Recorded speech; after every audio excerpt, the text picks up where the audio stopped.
guys, I thought I would film a video of what I'm doing in the garage. I've had these horrible fluorescent lights, Mike can show you here, since I moved into this place, and I've always wanted to do an LED upgrade. So I picked up 12 type B LED bulbs yesterday, and the type B means you're bypassing the ballast. So by bypassing the ballast, you're saving on additional electricity. It's very simple. I will show you what's involved with doing the swap. But you can see these are the ones that I just did here. I went with the 6K, 6000 Kelvin. I like the light they put out. When I compared them to the 5K, the 5Ks were a little on the yellower side, and some guys on the internet with their garages, they like the 5K, so I think it's just really personal preference. I have some other shop lights up in the back here that I got from Costco, and they basically match the light that these put out, or they're similar to the 6K, I would say. And yeah, so these here are the old fluorescent bulbs. Just hardly do anything. Anyways, so yeah, I'm gonna show you, once we get it over here, I'm gonna take one of these out completely, and then I'll show you what's involved with the wiring. But I would highly recommend doing this upgrade for your garage if you are not happy with the lights. So let's get to it. So first things first, I'm going to shut the power off, of course, at the circuit breaker. There we go. Now, basically the way this works is we're not going to use this ballast anymore. So we can just snip the wires off right at the ballast. So there's our red wire, and then the black. These two are going to come off here.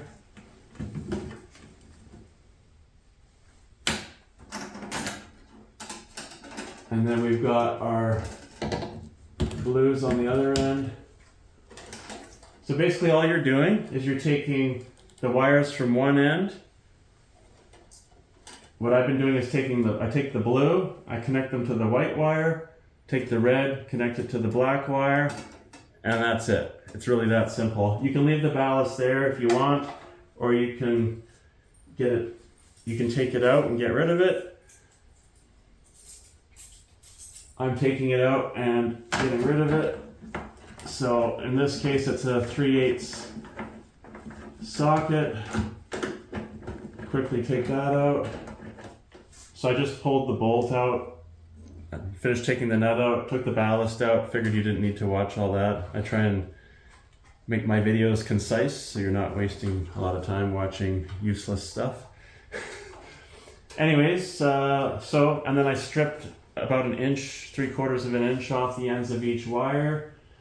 Now the wire coming in through this ceiling here, this one is long enough so I can just connect the wire from the other end to that. It's not long enough for here, so there's a little jumper wire on here that was here already to give me some extra length. So I'm just gonna moret these all together. Make sure you use a proper size moret if you're doing multiple wires. So in this case here, these brown black ones, I don't know if these are old, but this was on here already, so I'll just reuse this one.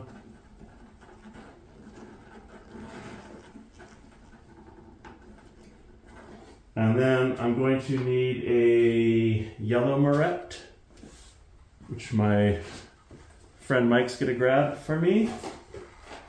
You'll be seeing more of him around in the videos.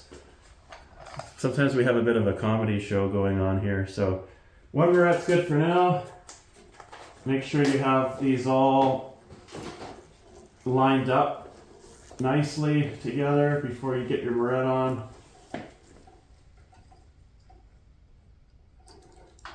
Today we're being serious because this is electricity. Serious business here. Exactly. Nice and tight. And that's it. Now, I only have 2 bulbs in this situation, so some of you might have a 4 bulb fixture. In that case, you're going to have more wires, but essentially you're just taking the wires from one end of the light and connecting them to your power, in this case the black wire, and then the other end you are connecting to the white wire or the neutral. I'm no electrician, but so proceed at your own risk. All right, so if you want to tuck these wires in up so they're nice and tidy, it's always nice to have your wires tucked up. Twist the wires together here if they're in a pair. And then we're going to put the cover on. This cover just slides over the little clips here. Double check everything is connected correctly. Check all your barrettes, make sure they're tight before you put the cover back on. This snaps back in place, and now we're going to put our new bulbs in. And that's basically all there is to it with this Type B bypass installation. Take the little protective clips off the ends of the tube. You just throw them on the floor. Mike can pick those up later. Right. And then we'll just slide these up carefully. Get the pins lined up.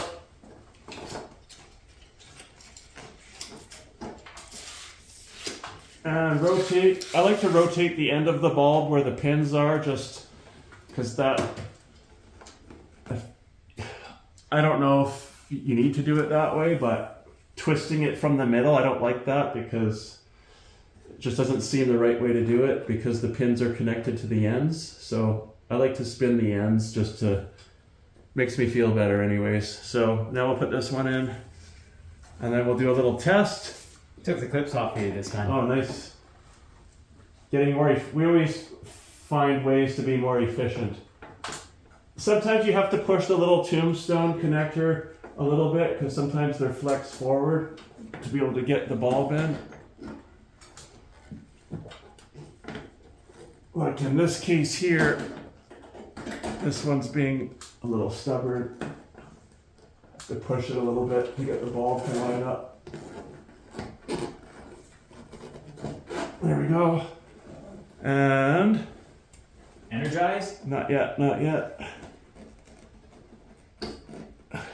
Make sure everything's squared up, facing the right direction. Okay, now we'll try it without the cover on. Energized. Whoa, that's bright. Good job. So guys, that's all there is to it. Hope you found this video useful. Of course, please subscribe if you haven't already and you are getting some value from my videos. Please hit that like button. Everything helps, especially comments, questions. It all helps to feed that algorithm. So yeah, that's it guys. Hope this video was helpful for you and we'll catch you in the next one.